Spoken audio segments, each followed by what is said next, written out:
My name is Betty. I'm 68 years old, a retired interior designer living alone in a peaceful little wooden house in Charleston, South Carolina. It was a humid June evening. I was eating tomato soup and listening to a symphony by my late husband when the phone rang. Mom, I just got married. Send the keys to the Hilton Head Beach house. My wife and I will be staying there for a few months. I froze.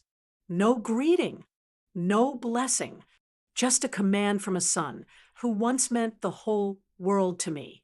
I didn't even know he was seeing anyone, never heard a word about an engagement. And now, just a cold statement.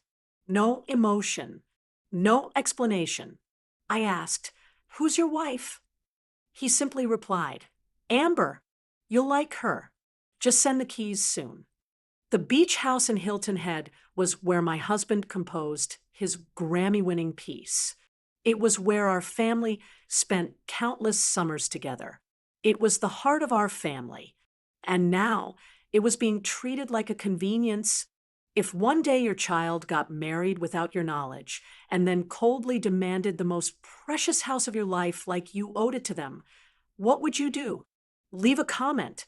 Hit like if you've ever felt disrespected within your own family.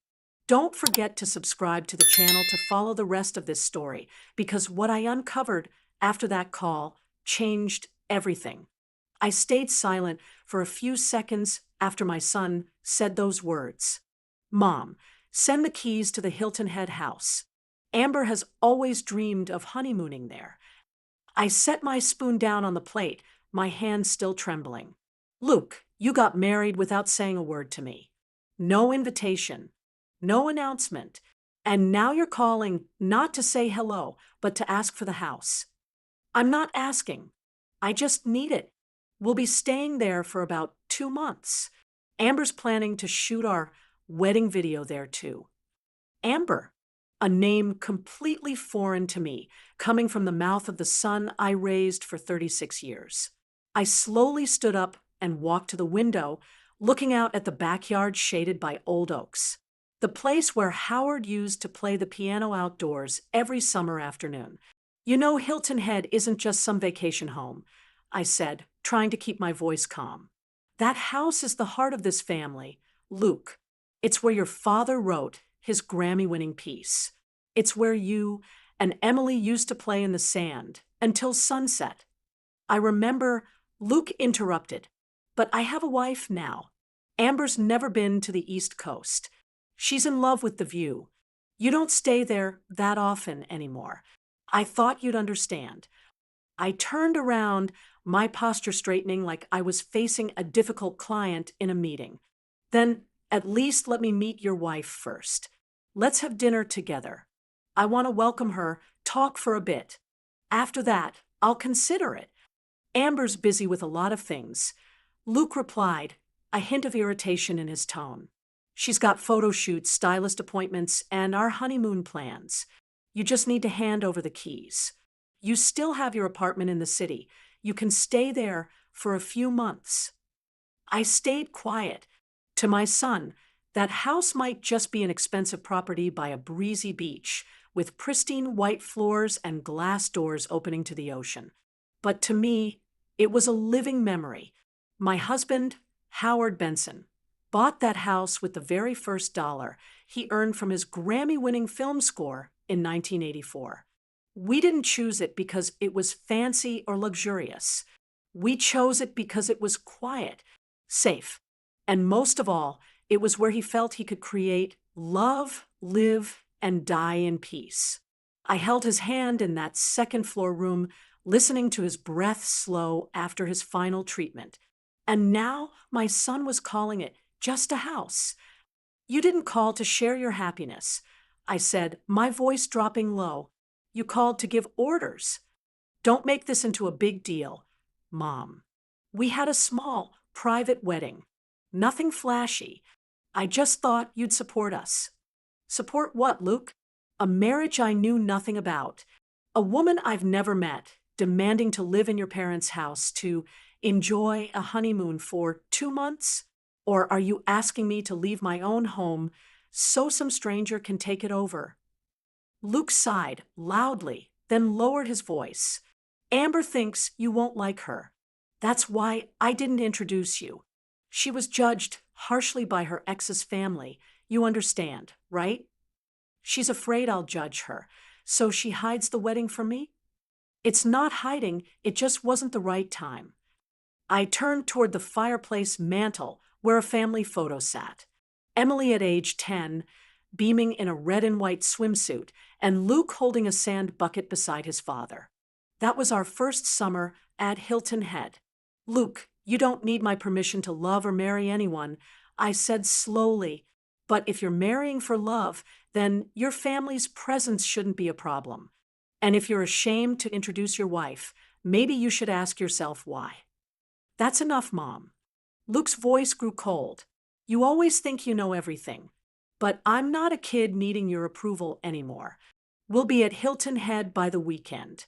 If you don't want to give me the keys, I'll use the spare. The spare was deactivated after last year's renovation.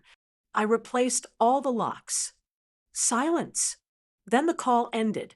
I stood still for a long time, the phone still in my hand. No outsider had ever set foot in that house unless they were family. Every tile, every picture, every one of Howard's sheet music still sat in his study, untouched. I wasn't angry at Luke.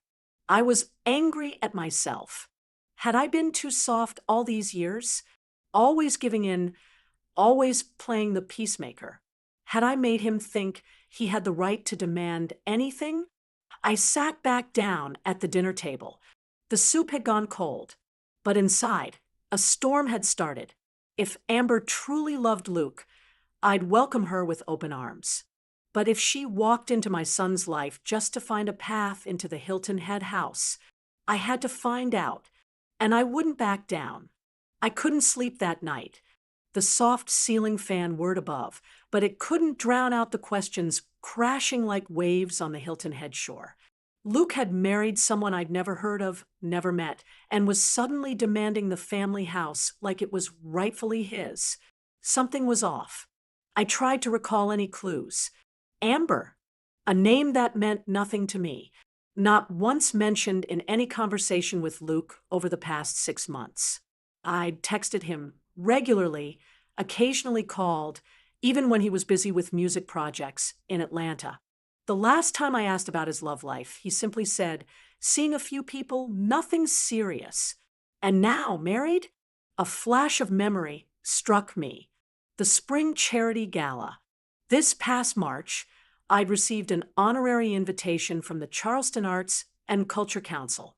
They were holding a fundraising gala at the Waterfront Park Museum to honor Howard for his musical contributions over nearly 4 decades.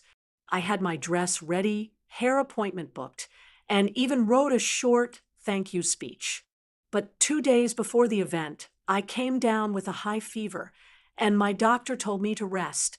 Luke offered to go in my place, said he'd represent the family and give the speech. I agreed. And that was the first, and perhaps only, time I hadn't attended an event related to my husband's legacy in person.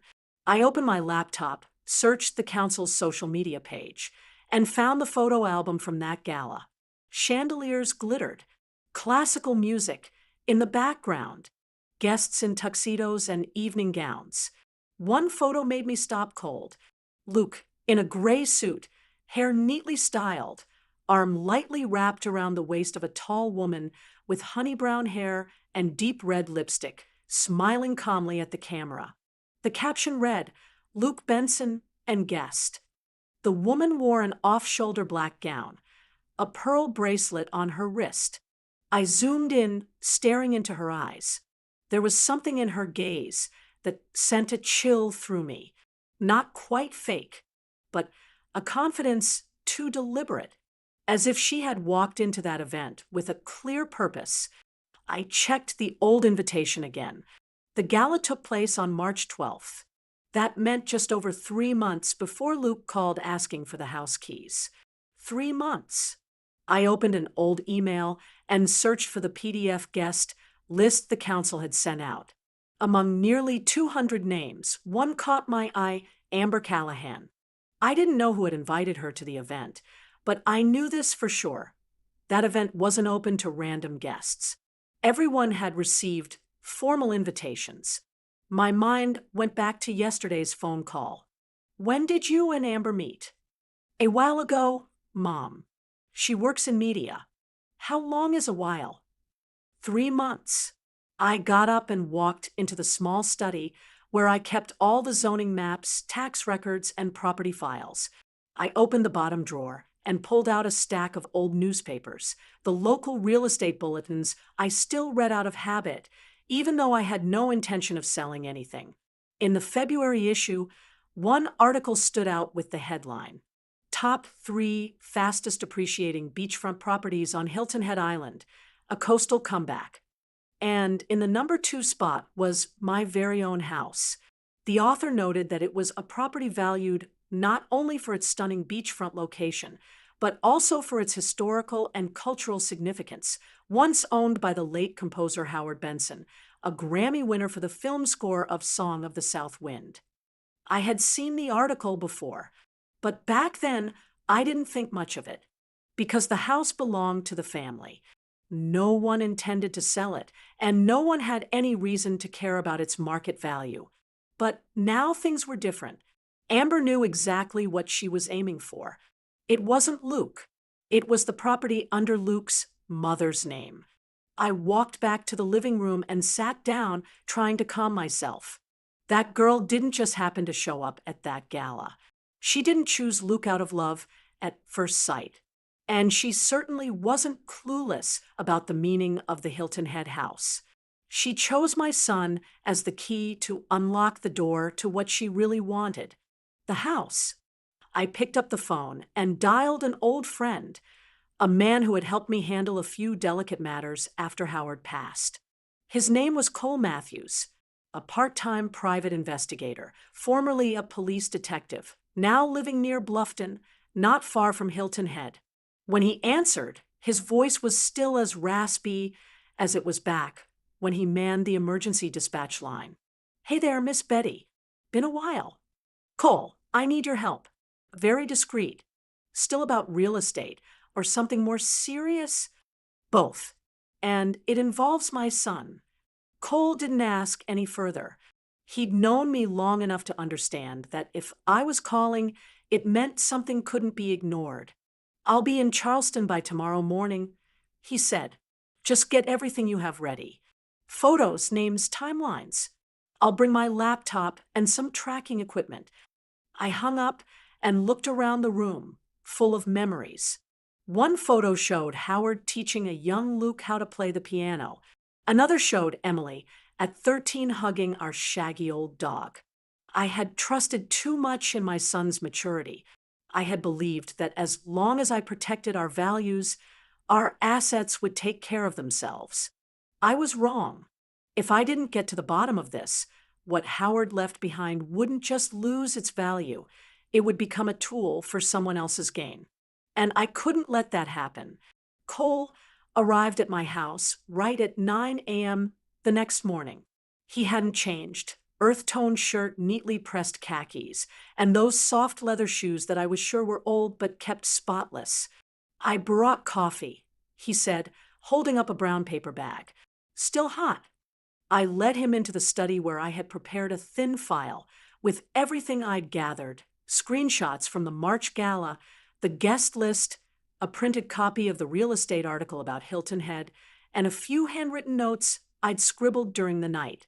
"I think I'm dealing with a woman who's not as simple as she seems," I said as Cole sat down. "You once said that about a jazz musician who scammed Mr. Howard out of royalties." He gave a faint smile, but his eyes turned serious as he looked through the documents. I told him everything: Luke's call, the unreasonable request, the fact that Amber had never been properly introduced, and the chill that ran down my spine when I looked into her eyes in that gala photo. "I don't have proof, Cole," I said, "but something's telling me I can't sit still." He nodded. "A mother's instinct is rarely wrong, Betty. I'll find out who she is, and what she wants. We agreed on a plan. Cole would start by verifying her legal identity, cross-check public records, and if necessary, conduct in-person observations. I let him work, and we kept in touch every evening by phone. 3 days later, exactly at 8:30 p.m., my phone rang. It was Cole. His voice was calm but steady. "I've got a preliminary report," he said. I sat down in the armchair in my office, notebook open and pen ready. "Amber Callahan, real name is Sarah Ambrose Miller," Cole began. "Born in 1991 in Mobile, Alabama. Father was a long-haul truck driver. Mother worked as a dental office receptionist. Graduated high school with average grades, didn't attend college. But at 22, she legally changed her name to Amber Callahan when she moved to Los Angeles. Any reason listed for the name change?" I asked. She stated in the paperwork it was to align with artistic direction. But if you look at the timeline, it was just a few months after breaking up with a well-known photographer who was 15 years older. You can guess why. A chill ran down my spine. So she's had similar relationships before? "At least four," Cole said. "I tracked public photos, apartment lease records, and even recovered deleted social media accounts using some specialized tools." He paused for a moment, then continued in a lower tone. "The first was Gregory Linton, a documentary film director, 22 years her senior. She lived with him for nearly 8 months. After that, he transferred her a Range Rover and partial shares in his post-production company. And the second, Daniel Reyes, owner of an art gallery in San Diego. The relationship lasted less than 5 months and ended right after she secured her first solo exhibition at a major gallery in Santa Monica." I exhaled slowly, the pattern becoming clearer with every name. The third was William Hale, a wealthy real estate investor in Florida. There's no public mention of their relationship, but I found proof she was added as a proxy representative on the title of a nearly $3 million home just 2 weeks before they split. And Luke is the fourth. No, Luke's the fifth. Before him, there was Ethan Callow, a music producer in Nashville, 18 years older than her. That relationship ended after Ethan signed her to a music live stream project, which was suddenly canceled. Rumors suggest financial misconduct. My throat felt dry. So every man she got close to had some kind of power or property she could access? Exactly. And they all followed the same pattern. Approach, charm, embed, exit with gains. Cole was silent for a moment, then continued. The most important part was here. In the past 2 months, Amber had been spotted at least 3 times meeting with representatives from the Atlantic Shore Development Group, a corporation known for converting beachfront homes into high-end boutique resorts. The most recent sighting was last week at a cafe on Bay Street in Beaufort. I sat in silence, my hands clasped tightly together. Who did she meet there?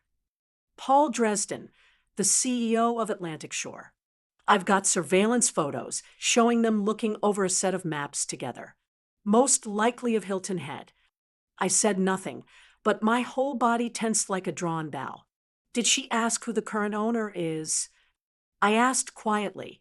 Yes, according to the cafe staff. She said, "My mother-in-law is getting old. It's just a matter of time." I closed my eyes. It no longer felt like a suspicion. Everything was crystal clear. Amber didn't love my son. She saw the villa, our most valuable, most emotional family asset, and saw an opportunity to turn it into profit. Did she mention Luke during those meetings? Not directly, but a friend of hers named Vanessa Diaz was overheard at a coffee shop saying, "Luke's the most convenient shortcut to that real estate." I'm digging deeper into this friend. I clutched my sleeve, reminding myself to stay composed. I had worked with temperamental creative directors, debated until midnight with stubborn producers. I knew how to keep my cool.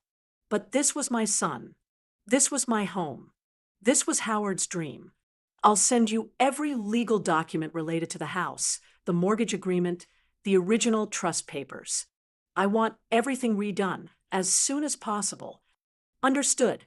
I'll coordinate with a lawyer if you need. Cole paused, then said softly, Betty, I'm sorry to tell you all this, but you should know Amber didn't come up with this plan recently. She likely had it in place before she ever met Luke. I nodded, though he couldn't see me. My voice was low, but firm. She picked the wrong woman to target. I'm not a mother who can be manipulated, and no one touches Howard's house. The next morning, I got up early, not from insomnia, but because a firm decision had settled in my heart. I made coffee, sat at my desk, and flipped through every ownership paper of the Hilton Head Villa that I had kept in the safe for nearly 30 years. Beneath each page was Howard's signature, strong, decisive handwriting that seemed to still carry the warmth of his touch. I picked up the phone and called my personal attorney, Rachel Porter. She was the daughter of an old classmate, now one of the top real estate lawyers in Charleston. I'd known Rachel since she was in high school, and what I appreciated most about her wasn't just her expertise, but her clarity, her grounded thinking, and her compassion. Betty, is everything okay? Rachel answered, her voice still groggy. Rachel, I need to see you this morning. As soon as possible. It's about the villa. She didn't ask questions, just said, 9 o'clock at my office. Bring every document you have. Rachel's office was inside a 2-story white wooden house overlooking Colonial Lake Park, where I used to take the grandkids each spring. When I arrived, she was already waiting in the small conference room with a steaming cup of chamomile tea set out on the table. I handed her all the documents and recounted everything from start to finish, from Luke's sudden phone call to the detailed report Cole had sent the night before.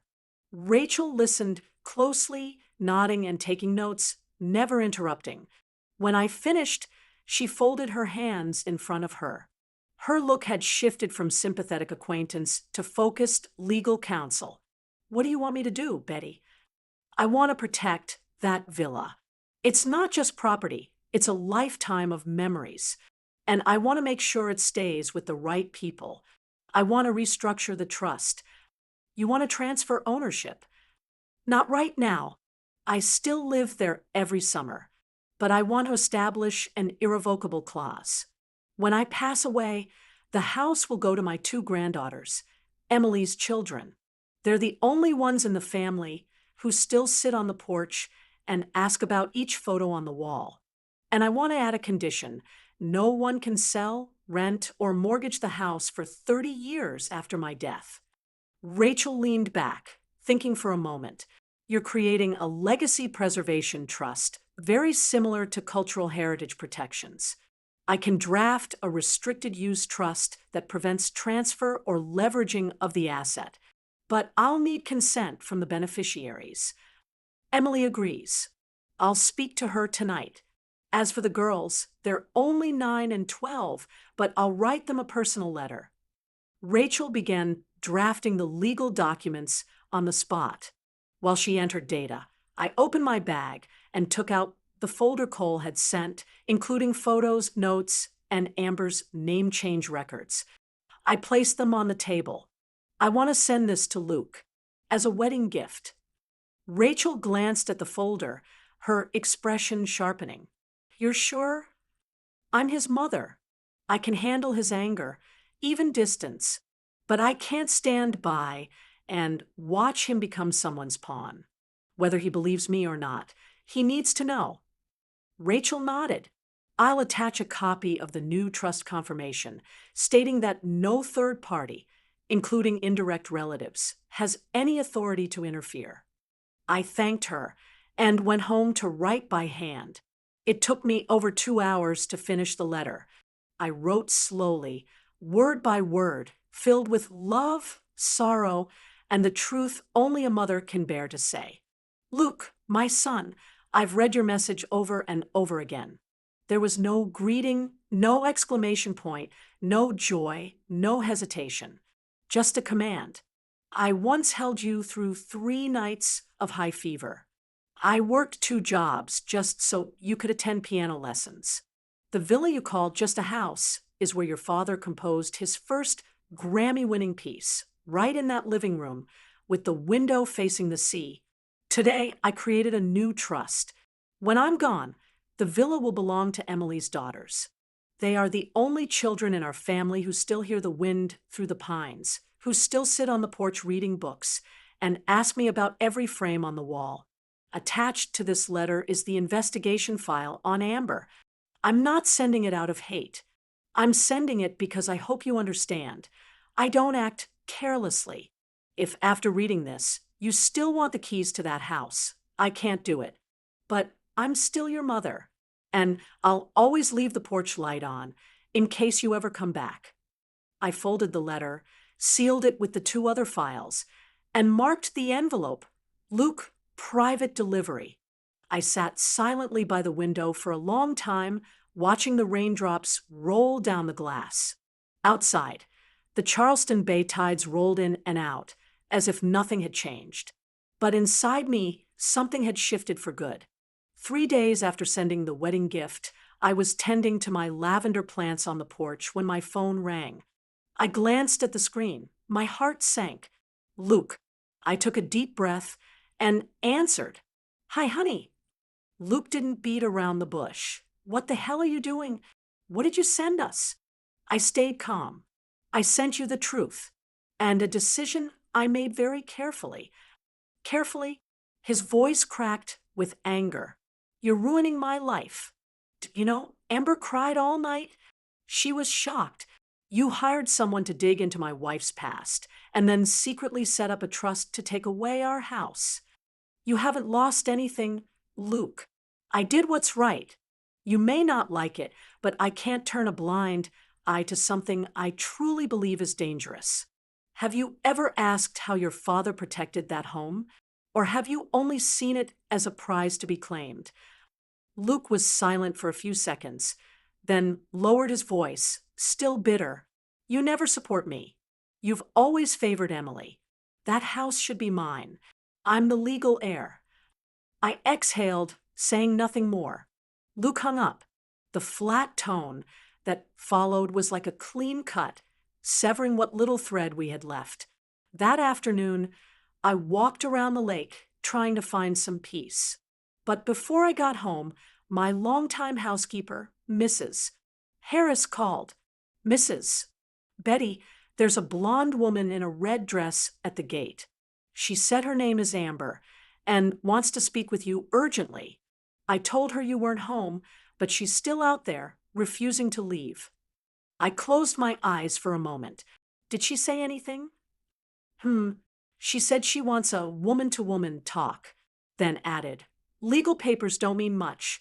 There are other ways to get old folks to change their minds. I gripped the phone tightly. Tell her, Amanda Gray, I have no desire to meet with you. I know who you are, and I don't welcome people who use fake names to enter my family.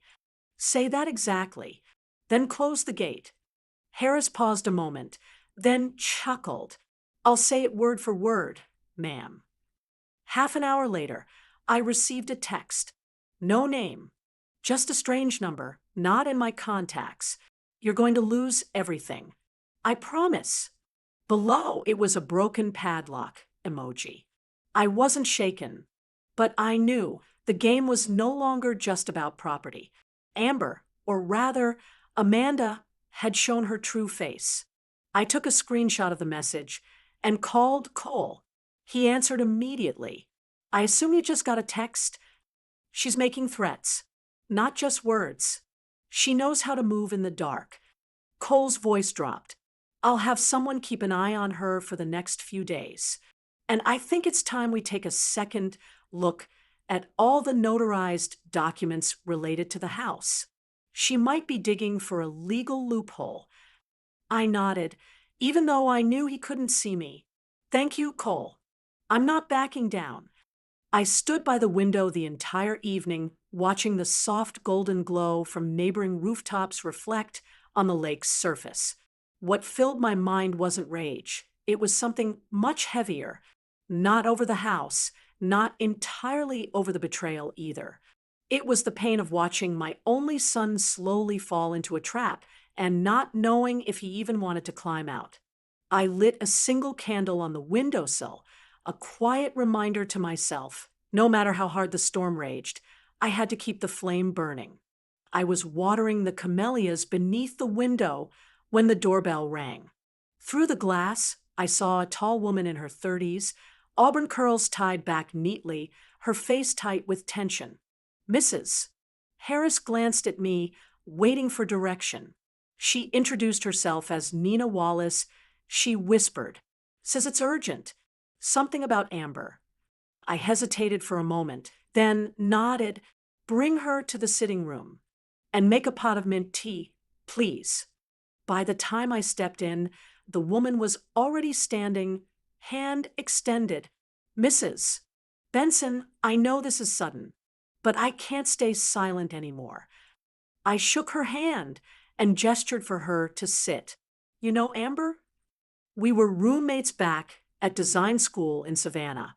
A few years ago, we ran into each other again at a real estate event. I used to admire her, sharp, charming. But now, I can't let her keep doing this to you. I stayed quiet, locking eyes with her. What exactly is she doing? Nina reached into her bag and pulled out a neatly clipped folder. Amber's working with a real estate group called Larpine. They specialize in acquiring historic beachfront properties and tearing them down for luxury resorts. Your land, Hilton Head, is their next target. That didn't surprise me. But what Nina said next made my blood run cold. She forged a love letter dated 1994, supposedly from your late husband, Howard, to a secret lover. She has a handwritten version, and the writing looks so close to his, it's frightening. She plans to use it in court, claiming you hid marital assets and misused your inheritance rights. I stared at her, stunned. She created a fake letter and wants to use it to discredit me legally. That's not all, Nina said, her voice now hoarse. She's also faking a power of attorney, legal documents with Howard's signature, supposedly dated before his death, giving her full control of the property in the event you're deemed mentally unfit. I clenched the armrest of my chair. Forging legal documents is a crime. She thinks if she moves fast enough, smooth enough, and with a little help from people inside Larkpine, you won't have time to react. I looked at Nina, unable to hide the suspicion. Why risk coming here to tell me this? Nina pulled out her phone, showing me a string of texts. They were from Amber, or rather, Amanda, from just 2 weeks ago. I need a scandal. If she believes Howard was unfaithful, she'll soften. The draft's done. Sending it to a fake archivist. Another one read, "We need to move fast. Larkpine is offering 8 figures. Just need to push past the old woman." I leaned back in my chair. Her words cut deep, into my memory, into my dignity, into the love I had preserved since Howard's passing over 20 years ago. I looked at Nina and asked quietly, "Why are you really helping me?" She lowered her gaze. "Amber once convinced my ex-boyfriend to invest everything he inherited into a fake project. When it collapsed, she disappeared. I used to believe she'd change, but not anymore. She uses people like pawns." I nodded and stood. "I need to make copies of these documents. I'll give them to Detective Cole and my attorney." Nina stood too. "I'll testify if needed. You've already done more than I expected. One day, when this all settles down, come back to Hilton Head. That place is meant to preserve memories, not to be bulldozed for greed." Tears welled up in Nina's eyes as she gently squeezed my hand. "I believe you'll protect it." I walked her to the door, then returned inside. I placed the folder on the table and looked up at the photo of Howard on the study wall. "They're using your name, rewriting our past with a stranger's voice. I whispered, "But I won't let that happen." I dialed Cole, my hand no longer shaking. It was time to strike back. And this time, the truth was on my side. Later that evening, I sat in the old tiled kitchen, stirring my coffee, when my phone chimed. It was a message from Luke. Amber wants to meet privately tomorrow over lunch. She says there are financial forms she needs me to sign. Meeting at Carlton Restaurant at 12 p.m. I set the cup down, staring out at the garden. The silence in the house wasn't peaceful, it was a warning bell. The documents Nina had given me were still locked in the safe, unseen by Luke. But now, I had to do something different, slower, softer, but strong enough to shake a son who'd lived too long in someone else's shadow. I hit call. "Sweetheart, I know you might not want to hear this, but there are a few things I need you to consider before signing anything tomorrow." "Mom, you still don't trust Amber?" "No, I'm trusting you. Just read everything carefully, especially if it has anything to do with Hilton Head." She said it's just tax paperwork. "Mom, don't start." I gently cut in. "Howard used to say, never sign anything when you're in love or hungry. You'll be eating lunch. So if there's paperwork, take it home and read it thoroughly. Don't let anyone rush you into commitments, even out of affection." A sigh came through the line. "Okay, but maybe you should trust Amber a bit more too." I smiled quietly. "I'm starting to trust you, Luke. I believe you'll do the right thing." The next morning, I stayed silent. No texts, no calls. Until around 2 p.m., when the doorbell rang. It was Luke. His face was tense. He walked in without a word. "We need to talk." I led him to the sitting room and poured water. He didn't drink. Instead, he pulled a stack of papers from his bag. She gave me some tax forms and a document labeled Temporary Administrative Authorization. "But you were right. I read it carefully. There's a tiny clause that says if any family property is found to have no legal heir in residence, Amber would have full authority to manage, sell, or mortgage it." I nodded slowly. "Do you understand what that means?" She tried to get me to sign something that's basically a real estate transfer if you weren't around anymore. Luke pulled out his phone and swiped through a few screenshots. And worse, when I asked her about it, she got angry, said you were poisoning my thoughts, trying to divide us. But then I checked her private email. He paused, fists clenched. One of them was from an account called lisa.hall@larkpinecorp.com. Subject: Hilton Project Handover Meeting, Amber Benson representing. The meeting is next week. I closed my eyes, leaning back in my chair. Luke stood suddenly and paced like a lion shaken from slumber. "She doesn't love me, Mom." I didn't want to believe it, but now I can't ignore it. I got up and retrieved the folder I'd prepared. I placed it on the table and slid it toward him. "You deserve to know the full truth. This is what I've uncovered about Amber. She's not new to this game. And Hilton Head, just another high-value stop on her way."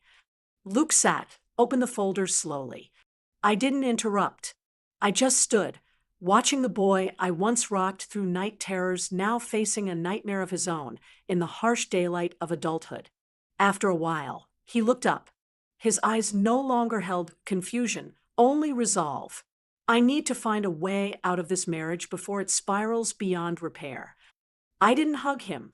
I didn't say, "I told you so." I just placed a hand on his shoulder. "You're still my son. That's never changed." Outside the window, the old oak rustled in the afternoon breeze. The quiet inside the house wasn't calm. It was the stillness before a storm. And this time, someone was about to be left with no shelter. That afternoon, Luke came back to my house, unannounced. He stood on the porch for a long time before ringing the bell, as if he needed a little more time to gather his courage. When I opened the door and looked into his eyes, I knew Luke had finally seen the full picture. I didn't ask. I simply stepped back and left the door open. Luke walked in, went straight to the living room, and sat down on the velvet chair near the fireplace. In his hands, he clutched a thick envelope. Mom, Luke began, his voice low, like something was caught in his throat. She played me. I sat down across from him, gently. Go on. He placed the envelope on the table and pushed it toward me. Inside was a printed email thread between Amber and a private attorney detailing how they plan to divide assets after the divorce, including the potential sale of the Hilton Head estate, in case the legal heir suddenly becomes incapacitated. Even I, who had seen many schemes in my life, shivered. Luke looked at me, eyes red. She never loved me, Mom. I was just a stepping stone. I stood up, walked to the bookshelf, and pulled out a folder I had prepared days earlier. Rachel Porter, my attorney, has everything ready. If you agree, we'll file for divorce on the grounds of fraud and breach of trust. She won't go down without a fight. Luke muttered. Amber just sent me a voice message, a strange woman claiming to be Dad's daughter. She said if I dared file for divorce, she'd go to the press and expose the truth. I kept my expression calm. Howard didn't have any children besides you and Emily. I'm certain. She has photos, a DNA test, even a handwritten letter from Dad to that woman. I smiled, not out of joy, but at the familiarity of the tactic. Luke, I've already seen those, and I know who's behind them. Our friend, Nina, sent me the originals. The signature was forged. The DNA test came from a lab that's been sued before for producing fake results. Luke looked stunned. You knew all this?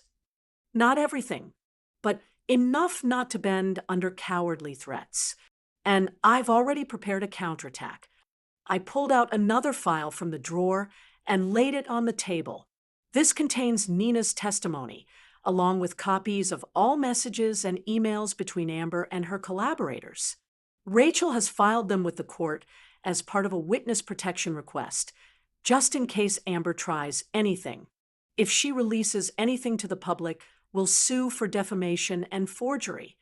I don't know if I should feel grateful or ashamed. Luke sighed. I let her into my life. I softened.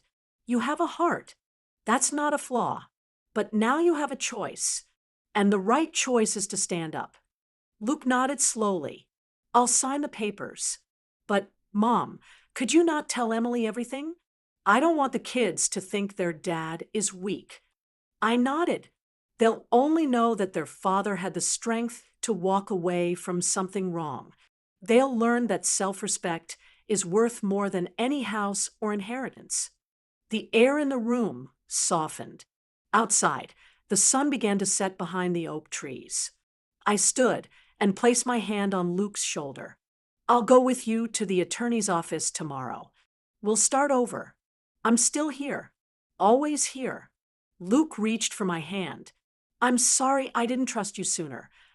I just smiled, my eyes drawn to the fading light on the porch. I knew the battle wasn't over, but at least I wasn't fighting it alone anymore. And that was the beginning of a fair ending. That morning, I was brewing tea in the kitchen when the phone wouldn't stop ringing. Messages, emails, missed calls from friends, neighbors, even people I didn't know. My name, Howard's name, and the phrase illegitimate child were splashed across tabloid headlines. Amber had officially made her move. On TV, I saw her sitting in a fancy press conference room in Savannah, wearing an elegant white dress, her eyes red, as if she'd just cried. On the table were a stack of letters and several black and white photographs displayed under bright lights. I didn't want this to go public, Amber said in a shaky voice. But Mrs. Betty Benson and her late husband's family have hidden the truth for decades. Howard had a daughter out of wedlock, abandoned, and these are the love letters he wrote to her mother. She held up aged papers sealed in archival sleeves. Behind her stood a silent woman, whom Amber introduced as Sarah Benson, Howard's biological daughter. Soon, the media began quoting the letters, talking about a secret affair, Howard's guilt over not acknowledging his child, and about the house in Hilton Head he allegedly promised as an apology to the child he never claimed. I knew the story would spread like wildfire, and I knew I couldn't stay silent. That same afternoon, I called Jennifer Hollis, Howard's official biographer, who worked closely with me on his music memoir after he passed. I reached out to Raymond Lloyd, chairman of the South Carolina Arts Council, who had archived all of Howard's manuscripts and personal letters. I also called Claire Marshall, head archivist at the Grammy Academy that had honored Howard back in 1992. I asked them all to come to Charleston. The next day, in a modest local theater, I held a quiet press conference. No spotlight, no drama, no tears. Jennifer spoke first. She presented a file of handwriting samples and forensic analyses, showing that the handwriting in Amber's supposed love letters did not match Howard's, which had been documented for over 20 years at 3 independent archives. Raymond displayed original drafts from Howard's composing days, including handwritten journals, letters between him and me, even pages of the Grammy-winning chord progressions. Nowhere in all that documentation was there a hint of an affair or a woman named Sarah. Claire ended the session with a clear statement. There is no record whatsoever proving that Howard Benson had a child outside his marriage. All accusations are baseless, and those letters are forged. We've submitted this evidence to Betty Benson's legal team. I stood up and said just one sentence to the press. My husband's legacy is not for sale, and I will go to the end to protect the truth. Just hours later, something even more surprising happened. Nina Wallace, Amber's former friend, the same one who had sent me the documents, appeared in an exclusive interview with a local news channel. She looked straight into the camera and said, "Amber hired me. She paid me $5,000 to create those letters. She asked me to invent a believable, illegitimate daughter, something emotional enough for the press to bite. I saved all our email and phone conversations." The reporter asked only one question: "Why are you speaking up now?" Nina teared up. "Because I saw Mrs. Benson never abandoned her son, never smeared anyone, only quietly protected the truth. But Amber threatened me, manipulated me, even said she'd sue me if I didn't stay quiet. I can't live with myself if I keep helping her." By the next day, media outlets began changing their headlines. Amber's true face revealed. Fake love letters and a fabricated daughter. Widow of Howard Benson Foyle's scheme to steal legacy. Amber's attorney, under pressure from the State Bar Association, announced his withdrawal from the case due to clients' lack of full disclosure and manipulation of evidence. I read the news in silence, not feeling triumph, but no longer anxious. I had done what I needed to do. Now it was time to let Amber get caught in the very web she spun. And I knew no more words were needed. The truth would find its place. I was sitting in Howard's old rocking chair on the back porch, the sunset casting a vivid orange glow over the sea like a celebratory card. The salt in the air mixed with the gentle breeze reminded me of those evenings Howard sat beside me, legs crossed, gently strumming tunes he never wrote down. Today was my birthday, 70, and more than ever, I felt that time doesn't just take away, it gives back too. Laughter floated from inside. My granddaughters, Addie and Clara, were chasing each other around the dining table, still clutching their little gift bags. Emily stood near the stove, smiling softly as her husband Ben fumbled and dropped a spoon into the soup pot. Luke had just arrived, carrying a light wooden box, his face noticeably lighter than it had been months ago. Things with Amber had ended after the court handed down a suspended sentence and ordered her to complete 6 months of community service at the Savannah Center. She was also given a restraining order, 2 years of no contact with me, or my family. She disappeared from the public eye quickly. No one mentioned her anymore. Luke moved out of the Atlanta apartment shortly after the case ended. He didn't say much, just mailed me a handwritten note with a few lines. You were right. I made the wrong choice, but I don't want to live in it one more day. He now lives in Asheville, in a small red-roofed house on a hillside, where birds sing in the morning and mist covers the mountains out back. Luke attends regular therapy sessions, just as I suggested. What warms my heart most is how he keeps in touch. Some weeks he calls 3 times. Other weeks, he sends photos of tea breaks with new colleagues. Sometimes just a simple message, just listen to autumn wind again. Dad was incredible. That afternoon, Luke arrived with a special gift. He placed a small wooden box on the table beside me, his eyes shimmering with emotion. Open it, Mom, he said softly. I gently removed the velvet cloth covering the lid, then slowly unlatched the clasp. Inside was a handmade photo album with handwritten captions on every page. Old photographs, my wedding with Howard, baby pictures of Emily, Luke's first time at the piano. Toward the end were more recent ones. Me reading by the fireplace, Addie twirling in a ballet dress out in the garden, and Luke standing beside a piano, looking straight into the camera with a peaceful expression I hadn't seen in him for a very long time. Tucked between the pages was a small flash drive. Luke lowered his head and smiled shyly. I haven't had the courage to play it for you in person yet, but this is my first demo. I wrote it after everything happened. I found a half-finished melody from Dad in the school archives, and I built on it. I didn't say anything. I just gently squeezed his hand. A quiet squeeze full of gratitude and forgiveness. That evening, our whole family gathered in the living room, where the projector was playing old home videos that Emily had carefully digitized from the original VHS tapes. On the screen, Howard was beaming as I stepped out of the church in my white wedding dress. Then there was a scene of him teaching Luke how to play piano when he was just 4 years old. Another clip showed baby Addie taking her first steps in the backyard, falling, giggling, and trying again. No one said much. Just being together was enough to create new memories. Addie and Clara leaned against me, eyes fluttering closed. Emily sat near the window, occasionally glancing back and smiling at me. Luke got up, walked into the kitchen to bring more tea, then came back and placed a hand gently on my shoulder. I looked out at the ocean.